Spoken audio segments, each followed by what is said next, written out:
Hey guys, Zail, and I have another kind of tournament report today. Last weekend I played in a pop-up, and I brought my Zhanna Hymn Zail deck. I ended up winning 3 rounds, losing to Carlos's Garth in the semifinals, and I thought it showcased the deck well, so I was gonna show it to you guys. In round 1 I played the BP Renew's Gravebone. He had kind of an undead Gravebone with Bone Saber. I think it's a good matchup for me because, well, if I can get the Mystic of the Vale hymn luck, I mean I can just remove his fatties very easily from the board. And if that fails, I still have Tidal Wave, which will kill his Duckrath. It was a bit of a slow start for him with turn 3 Fireball. You never want to play that on an empty field. I was actually wondering what kind of build he had when he played the Fireball. I mean, maybe he had some kind of solo-ish Gravebone, I don't know, but I think it was just a slow start on his part.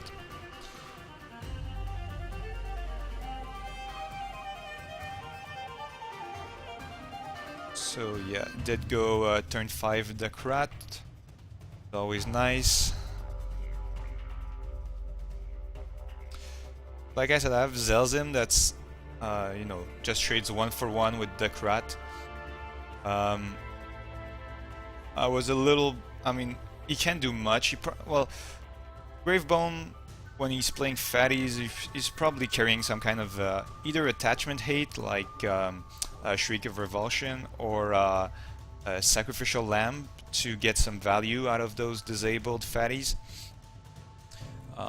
So I was expecting that, and when I saw Charcoal of the Damned, if you don't know, we don't see this armor very often, but what it does is that if one of your allies dies while it is not ablaze, it comes back to play, but ablaze.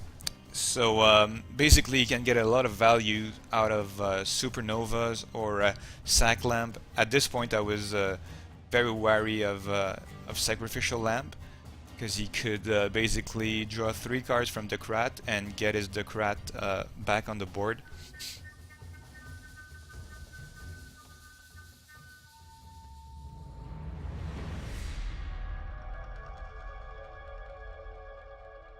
Here you see that his collector came back, and I was surprised by that. I mean, I hadn't played against Charcoal. I mean, I knew what Charcoal did, but it sounds like Charcoal, right? Like barbecues. I kind of forgot this time. But still, I mean, targeting the collector was okay. Because he has to spend resources to make him grow.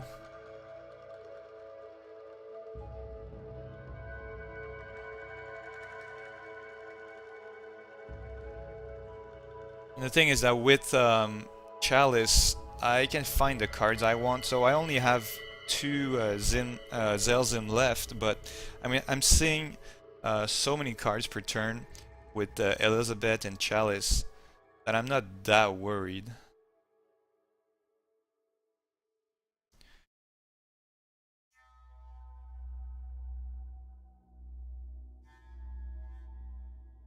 You're right.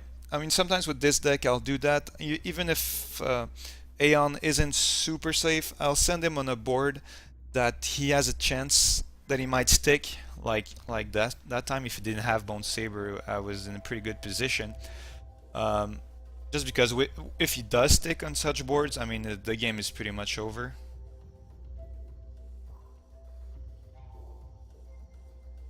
And I also like the fact that I have the threat of Tidal Wave, this deck that's, always potentially I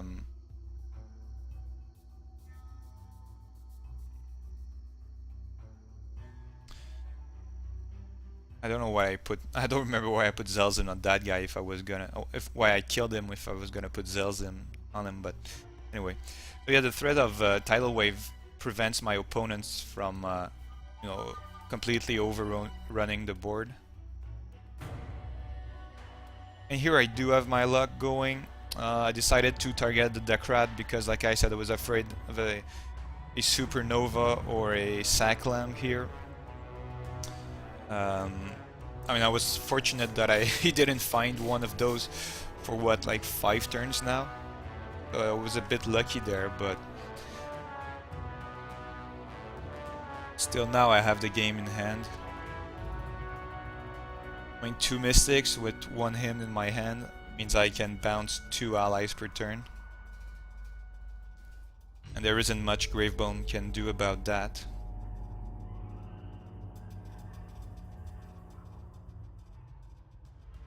You have to remember that Bone Saber doesn't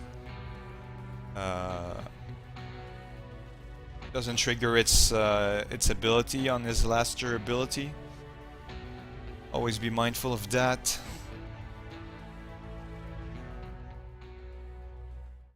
So that's usually how I win with an army of a KP boosted guy once I've taken control of the board. In the other game it was much faster. I got my hymn loop much faster. Here I have a very interesting game against Pijo's Banebow. He's playing like the tempo Banebow with Furion Terror, Gargoyle and Hunter's Gambit. Pretty solid deck. Actually I have a pretty good win rate against Banebow in this since Shattered Fate last couple of patches. I play a lot of high HP allies, which Banebow never likes much.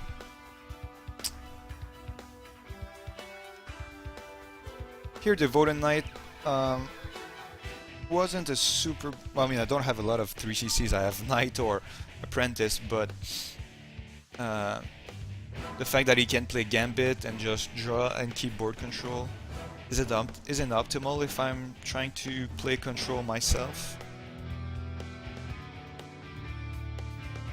And here we'll have more of the same. He's gonna play another Gambit.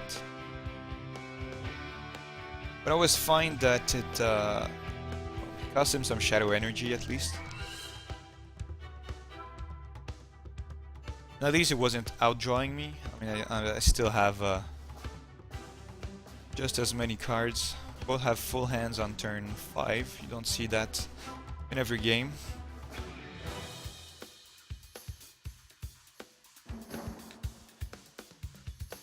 I mean, I know I'm not gonna take board control with that, but Pijo lost a card there. I don't know if I had anything to play.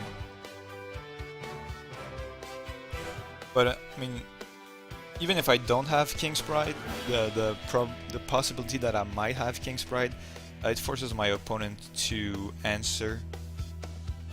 And here is one of those turns I was talking about, in which Aeon can be good.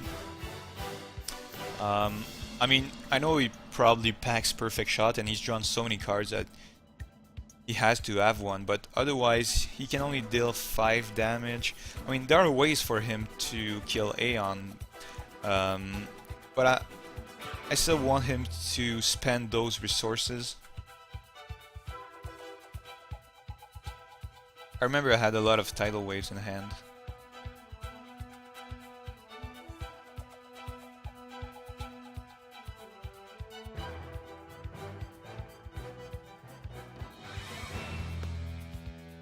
Plus 2 cards here. I don't know if this Sacrificial Lamb was very necessary. Plus it gives me an open board.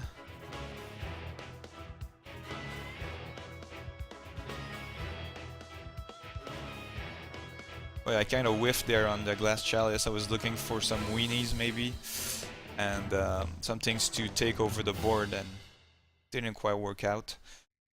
At least Oracle is gonna give me some cards, but it wasn't the optimal play here.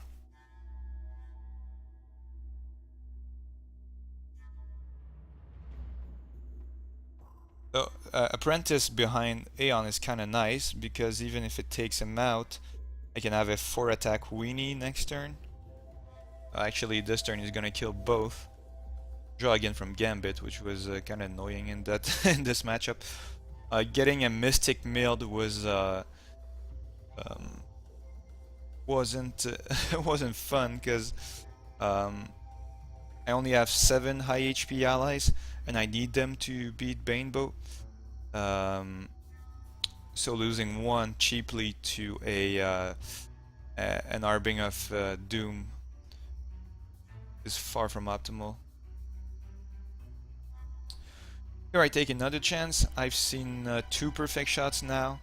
I guess it's the only packs 3 at most. So odds are he doesn't have one in his hands. Which gives me my opportunity to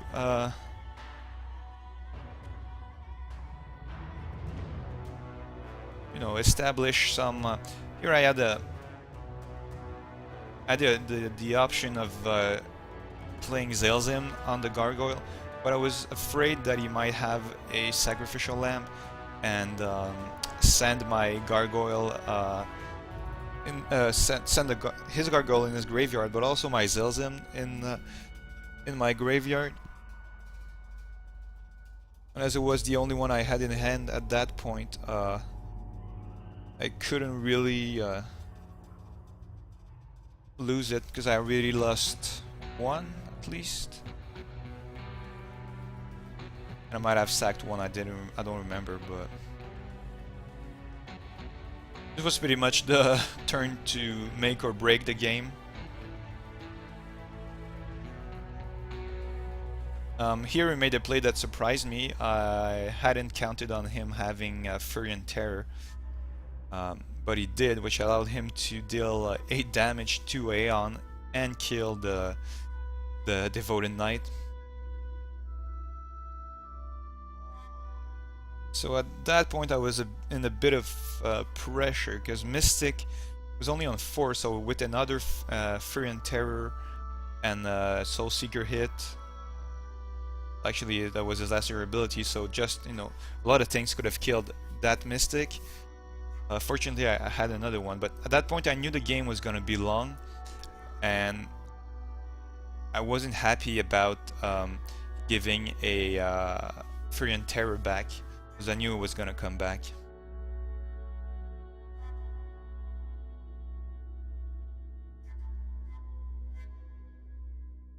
I'd already lost a King's Pride, and I don't remember if I sacrificed one early, but at least I have board control.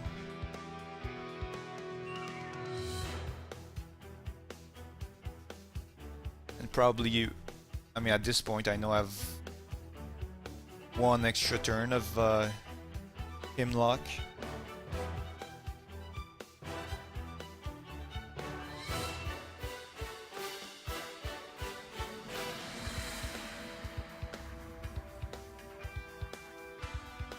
I'd rather send the Gargoyle back over Krygon because well, his haste ability to deal 3 damage is pretty good against my Mystics.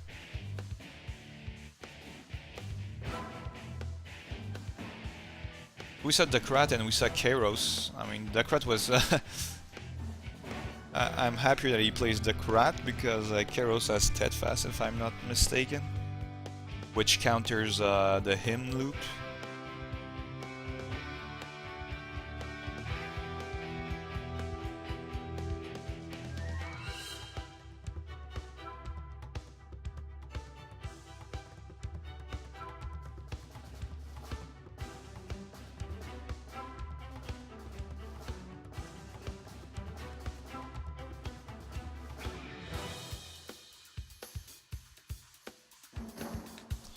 Knowing that he has another Dakrat, I did not bounce this one because he was gonna mill himself soon. I know he has Fury and Terror, so that if he plays it now, he's gonna mill himself of a card, which is getting important now because he doesn't have Shadow Knights. So if I can survive and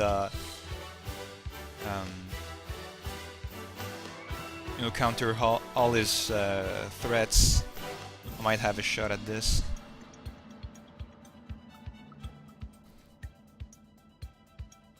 I'm out of cards myself. I remember I had a Tidal Wave, a Hymn. I think it was a Focus Prayer.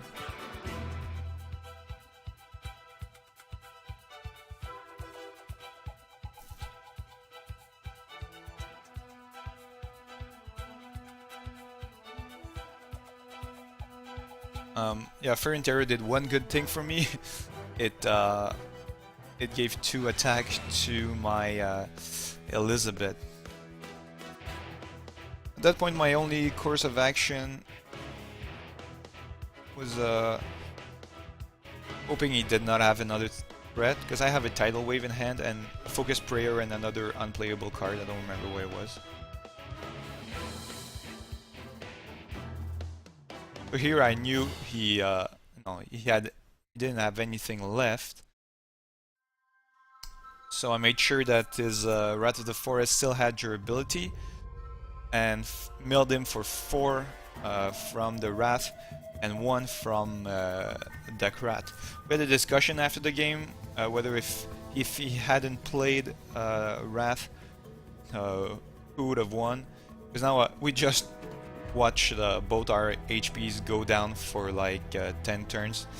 I mean, I heal for 3 every 3 turns, and he pings me for 2 every 3 turns. So basically, I'm down 2 every 3 turns, and he loses 3 over 3 turns. So we were kind of, I don't know, we didn't calculate it, and I won't calculate it now, but it was a very tight game.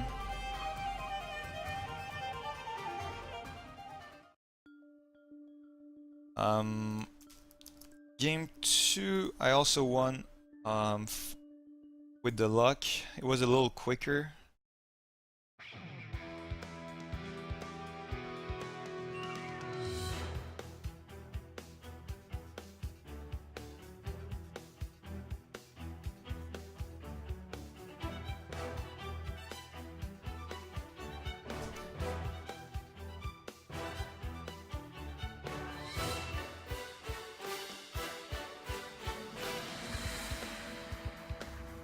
I think I got my favorite start here, which is Knight into Theo or Elizabeth into Tidal Wave.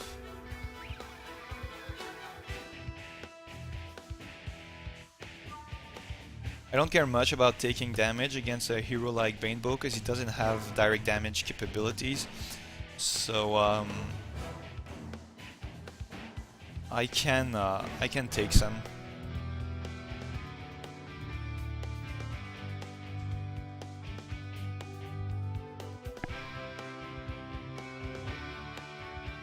Gambit did some very good work for him in this game.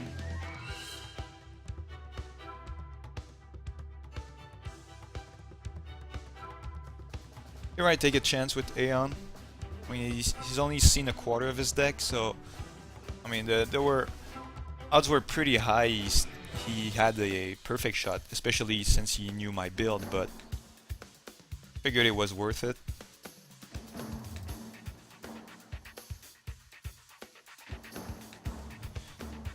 This is where the threat of Tidal Wave is kind of interesting too, because I mean, he didn't play an ally on turn 4 when he could have on turn 4 when he could have played an extra ally.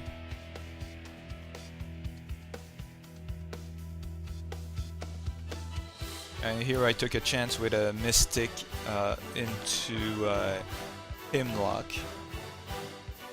It didn't work. He was still able to deal 6 damage.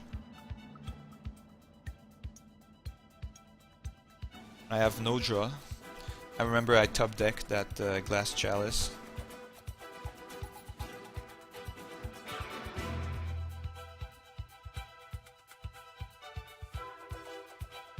Apprentice wasn't a bad play here because both his allies were on 2 HP. So they couldn't touch Apprentice. When he wasn't gonna go perfect shot and Krygon on him. Can't waste a perfect shot on him. A focus prayer was pretty key there. And this is why I like Apprentice.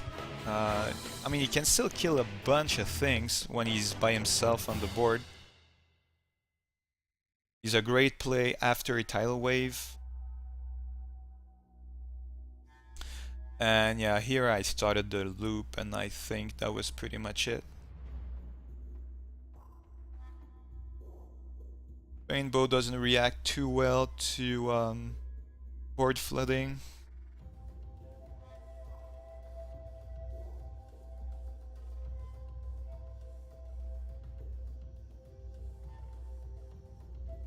OFT is another hero here.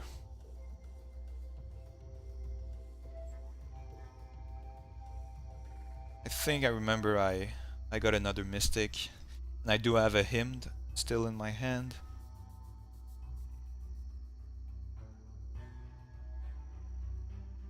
Oh, it was Apprentice.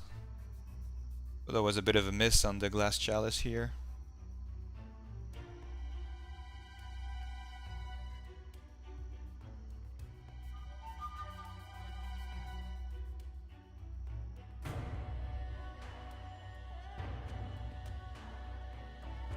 And yeah, King's Pride, he's the Kingmaker, literally. He transforms 2 little weenies into 9 damage.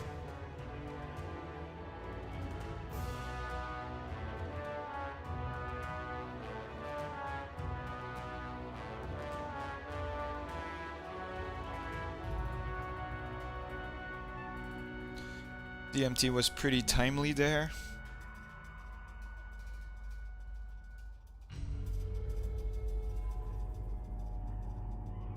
The Apprentice has more than paid for himself. And here's another make or break moment with Aeon.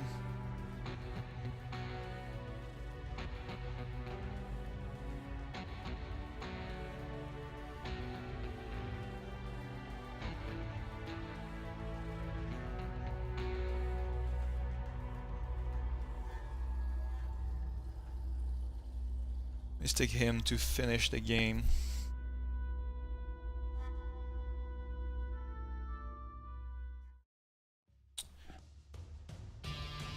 So that was Banebow. And then came Victor. Oh, that was a match.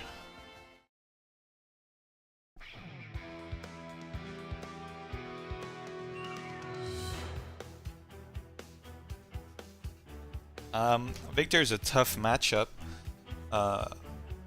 He doesn't really care about my high HP allies, and I really need to play them during his off turns. So it's like a game of chicken. I'm gonna try to bait him into using his ability on something other than Aeon or Mystic. Here I was a bit worried about Ritualist, because I thought he might take out Glass Chalice. But when I got to the point where I had drawn twice from Chalice, it wasn't so bad.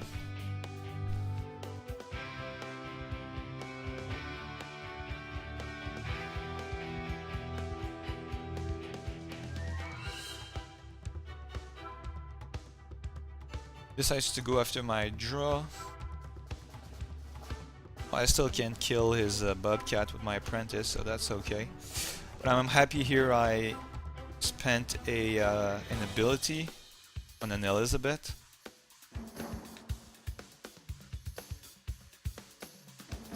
I still have a semblance of board control,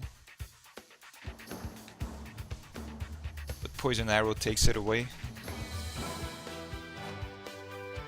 So here is fatty number 1.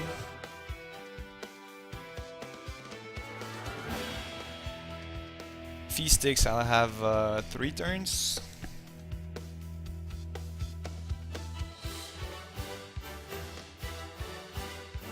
But he has a pretty good response. I mean, it does cost him 2 cards, but he's gonna get them back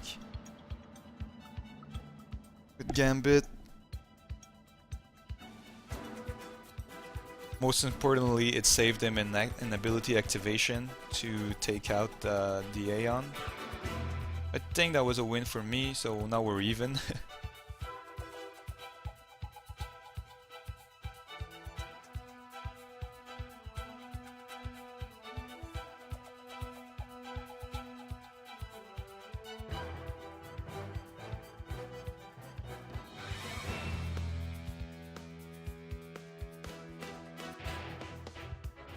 Yeah, he doesn't have a lot of cards, so I figured I might get some board control, but I hadn't counted on Seductress, which is even more annoying for my fatties because it gives them an easier time at taking out my high HP guys.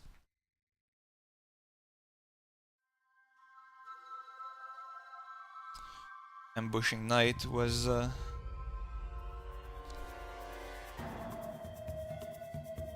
good play on his part, and TO out is also pretty good because now if I have a Tidal Wave, he'll still draw some cards, and if I don't, he's in a great position. I was fortunate that my key cards are 4 and 6 costs, so I could play around his snare trap.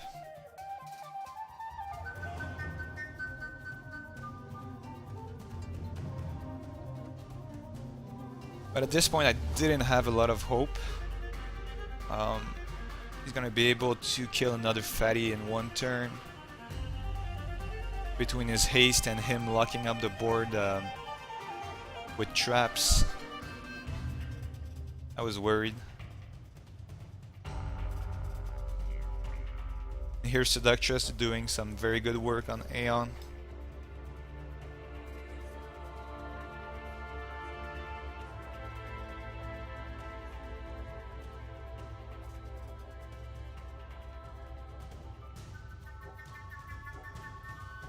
At least here I'm hoping that Mystic will stick.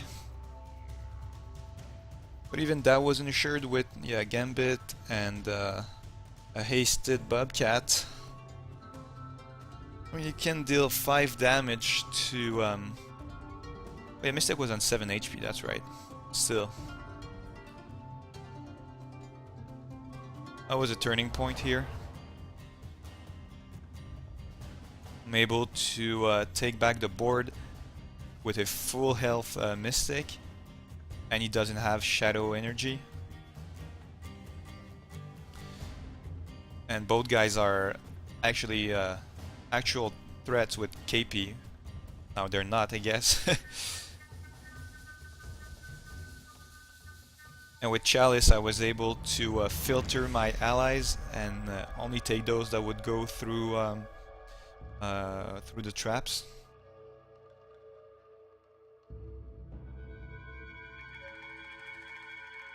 Here I didn't know if he played something like Road Less Traveled or Retreat, and I didn't want to risk having to face that Bobcat again or him drawing from it.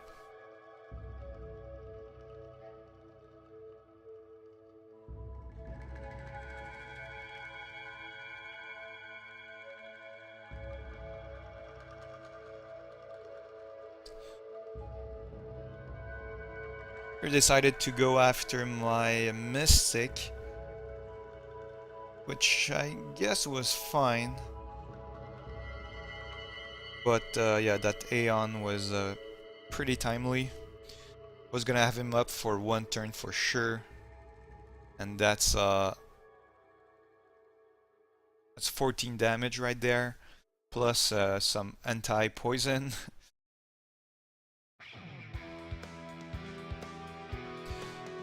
Oh yeah, the tide was definitely in my favor at this point.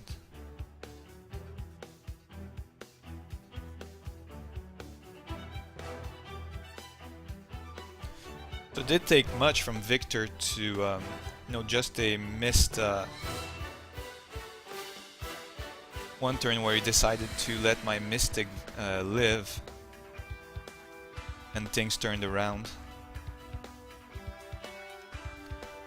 But here was still a pretty good you know, attempt to stay in the game on his part. given that he had destroyed both King Sprites, my damage output isn't very high. And the traps did come in handy. I know he plays a Soul Seeker. He played it in other games. I don't remember if he played it in this one. But if he starts healing and hasting things in, might be in trouble. And I was thinking about my best the best way to get him to take melee damage at that point.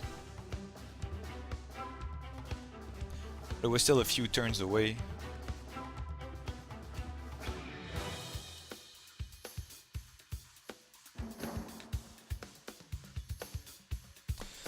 I decided to use the focus prayer I was keeping for a Soul Seeker on the trap, because there's nothing, you couldn't kill anything with a Soul Seeker that turn, so decided to go in for the win.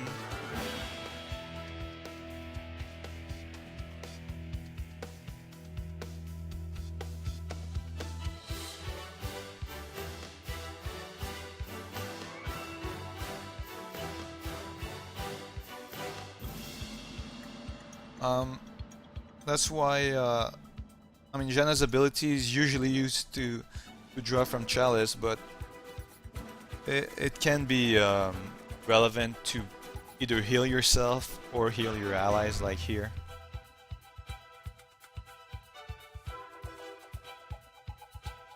Yeah, that was another pretty intense game. I still don't like Victor as a matchup. I'll show you game 2 where he pretty much steamrolled me. T-Man did.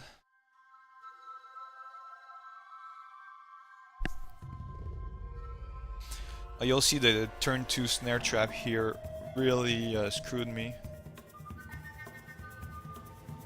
At least I think that was very key in that game.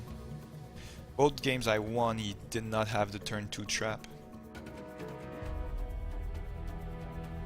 That might be all it takes to turn that matchup around.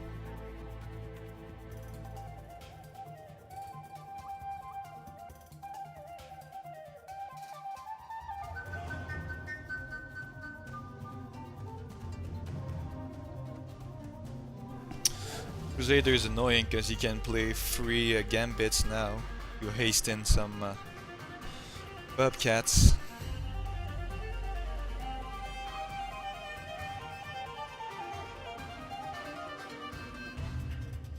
I'm gonna try to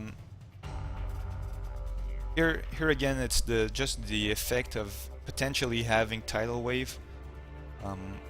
He's not gonna play more allies if I remember correctly, and I'm not gonna play Tidal Wave early because it doesn't have very high damage output, so I can take some damage, but in the end it's gonna cost me. But I still think it was the right play. So I can build up my hand to go Wave and then Mystic Hymn. What I didn't like was that with this approach is that it allows Victor to build up his energy, so he's gonna be able to kill to use it twice in a row.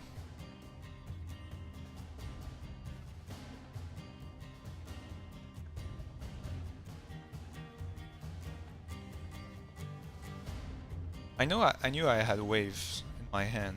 Just don't remember why I didn't play them. I think I was trying to bait some ability uses.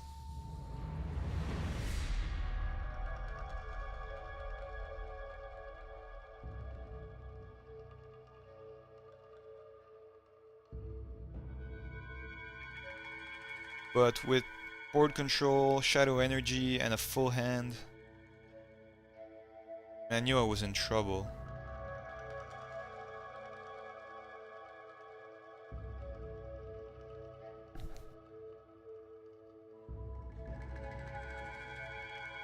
It's a matchup of infinite gambits versus infinite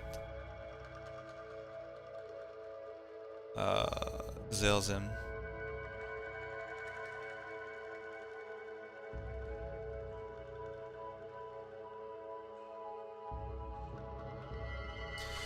So here I have a window.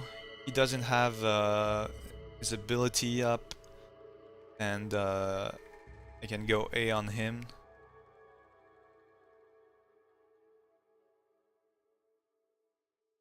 But at that, I think it was around that point that I realized when he played this Soul Seeker and just attacked me, that he was probably setting up for some kind of you know, big hasted alpha strike.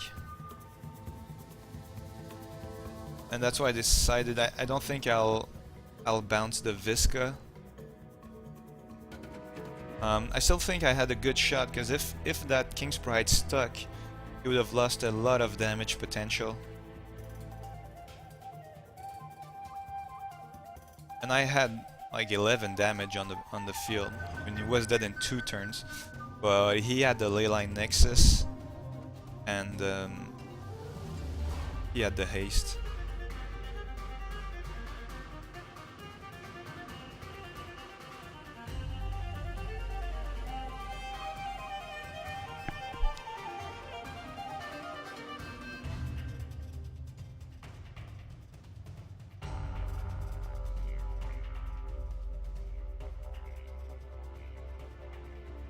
Still have, what, 9 damage on the board? It was still dead in 2 turns, but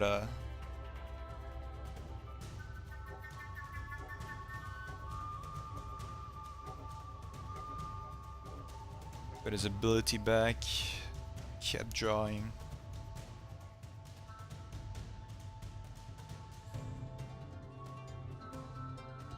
With 5 damage on the board and many ways to find the extra damage you needed, I didn't have a lot of hopes.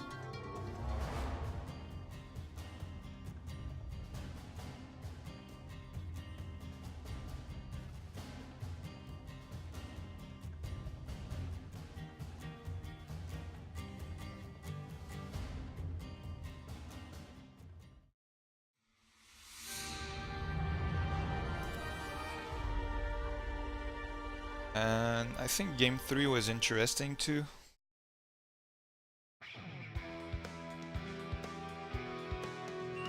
Like I said, he missed his turn 2 trap.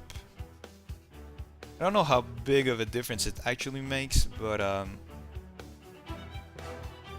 think it does. I mean, I need value out of my early guys, either the resource from Devoted Knight or a kill from Apprentice. Here I was giving him a Gambit and Glass Chalice destroying turn.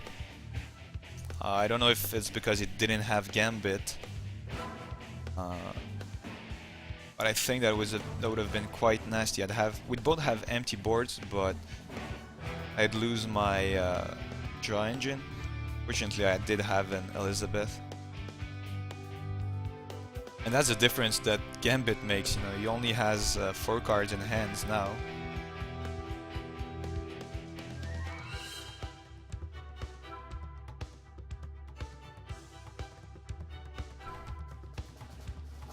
I'm throwing Aeon in his ability, but I'm hoping I can go next wave next turn and then Mystic Hymn.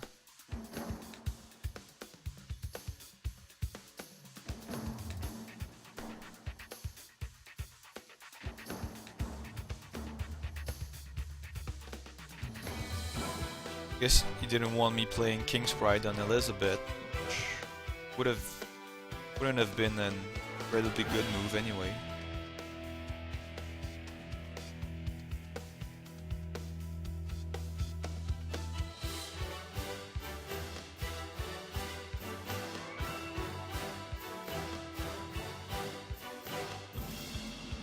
The Soul Seeker allowed him to kill off the Mystic. It was a bit expensive for him, but I still think it was a good move on his part, especially since he had a 5 HP Ritualist that I couldn't touch with Devoted Knight before I had King's Pride out.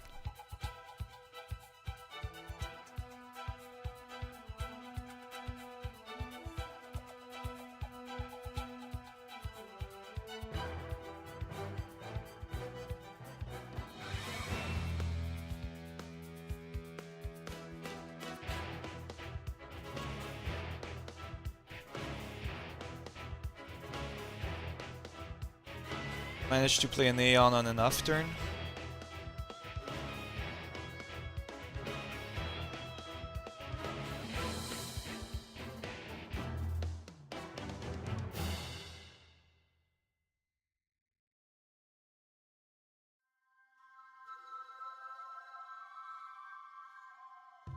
Well, it was actually wasn't an off turn.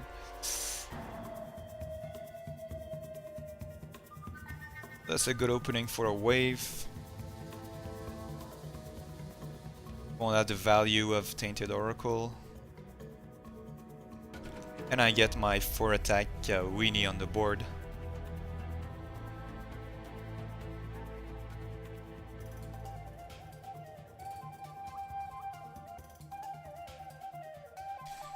Still takes the board back, but with only one guy out, he's very open to Zail's him.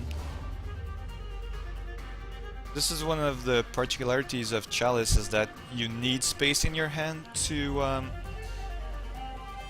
activate it. So I had to play the hymn before knowing if I was gonna, because I remember I was looking for a Mystic. Had to play the hymn before I knew I had the Mystic. Wasn't optimal, but at least Aeon was a good second choice.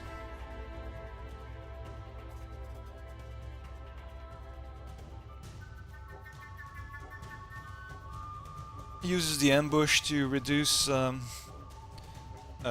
HP, so I'm thinking he might have another Bobcat in his hand. But I'm pretty confident that the Mystic will survive, and with double Mystic I'm in a good spot.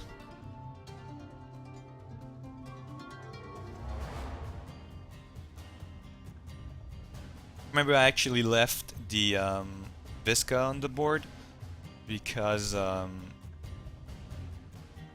didn't want him playing another one. So it was going to be a dead draw for him. At that point, I hadn't seen Road Less Traveled, A Legend Rises, or Retreat. So I was pretty confident letting the Visca on the board. Denying the draw from Tainted Oracle is pretty nice. Actually, I should have bounced the Oracle before the Bobcat, just in case he decks out. I want him to play Oracle before Bobcat. And yeah, this is pretty much, like I said, how I win. Clear the board with the hymn, and then mop up with King's Pride.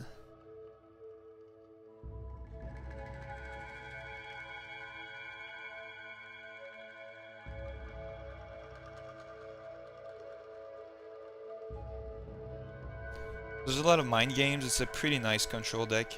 I love it. And it's pretty well positioned in the current meta. There aren't a lot of things that are auto losses.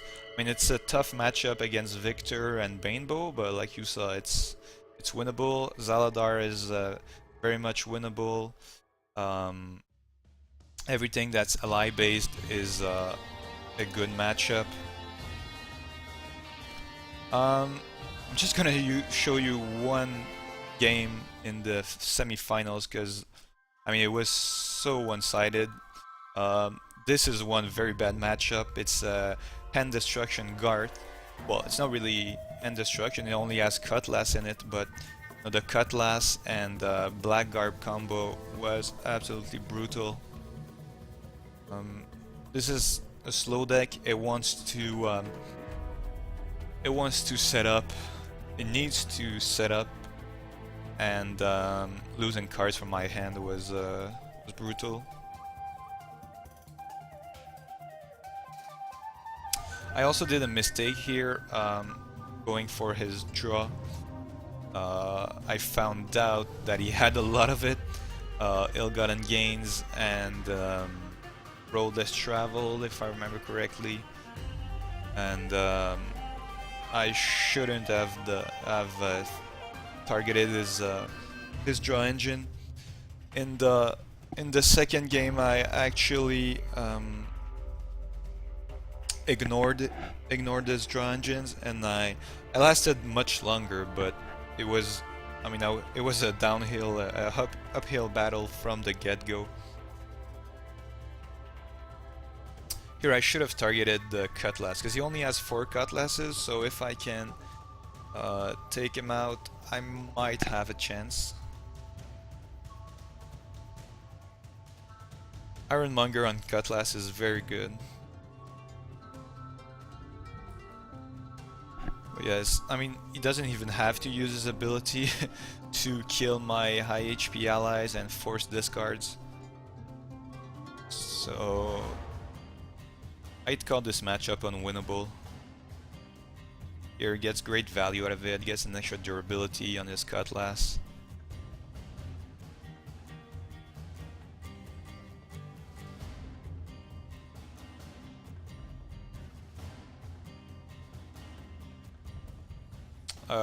Carlos went on to lose to a Rush Loist, however you want to pronounce that, the new legendary mage, and that's the main weakness of this Garth deck, is that a good rush will annihilate it, and especially since he played both Chris and Fleet-Footed Messenger, so it removes a lot of value from Blackguard. Otherwise, this is a very good deck. Main problem is it wins a bit slowly. If you, I mean, even when you have destroyed your opponent's hand, he's still top decking good cards, and at some point, sometimes you can't deal with them. Or if he dealt enough damage early, he can top deck haste or direct damage and finish you off. But here I was done, and I mean, it wasn't even a contest. It was very well played on his part.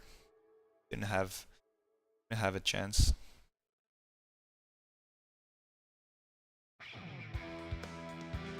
Didn't help that I didn't get much draw, but in the last game, I got more draw. I actually only survived because he spent a few turns looking for his 3rd Cutlass, and that was my window, but it wasn't enough. So yeah, I hope you enjoyed this little tour of the Zhanna lock deck, and please try it out for yourself and comment. Tell me what you think about it. So, see you soon.